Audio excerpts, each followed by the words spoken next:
কাঁথি সমবায় ভোট নিয়ে গতকাল তুলকালাম পরিস্থিতি তৈরি হয়েছিল। তৃণমূল এবং বিজেপি সমর্থকরা একে অপরের সঙ্গে সংঘর্ষে জড়িয়ে পড়েন। তৃণমূল এবং বিজেপি সমর্থকদের মধ্যে ভোটারদের নিয়ে টানাটানি শুরু হয়ে যায়। বিজেপির অফিস ভাঙচুর করা হয় বলে অভিযোগ।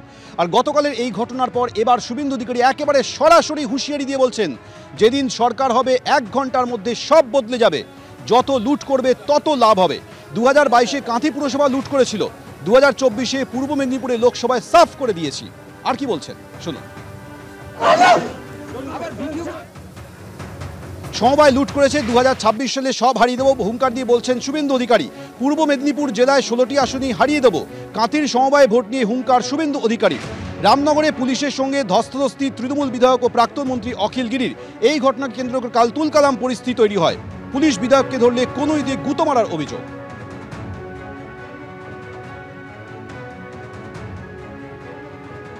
গতকাল ঠিক কি পরিস্থিতি তৈরি হয়েছিল দেখাবো। যেদিন সরকার হবে 1 ঘন্টার মধ্যে সব বদলে যাবে। আমি তো নিজে ভোটার, ভোট দিতে আসিনি, কারণ আমার তো কোনো প্রয়োজন নেই। আমি জানি তো ফলাফল কি। যত লুট করবে লাভ তো। 22-এ কাঁথি পুরসভায় লুট করেছিল, 24-এ লোকসভায় সাফ করে দিয়েছে। সমবায় লুট করেছে, 26-এ সব হারিয়ে দেবো, 16টাতে হারিয়ে দেবো।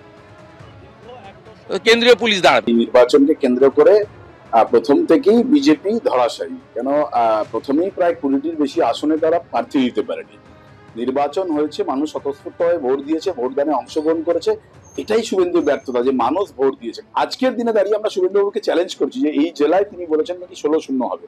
আমরা শুভেন্দু অধিকারীকে চ্যালেঞ্জ করছি, 2021 সালে যে 9 আসন আমরা জিতেছিলাম তার থেকে অধিক আসন তৃণমূল কংগ্রেস এই 2026 সালে জিতবে। এমএলএ একজন মন্ত্রী, তিনি গিয়ে ওখানে গুন্ডামি করলে তাকে তো লাঠিপেটা করা উচিত, মারেনি কেন, মেরে বার করে দেওয়া উচিত। ওনার কাहीं पे নিগাহে कहीं पे নিশান। এখন উনি আবার মরিয়া হয়ে সভাপতি পদে ফিরতে চাইছেন।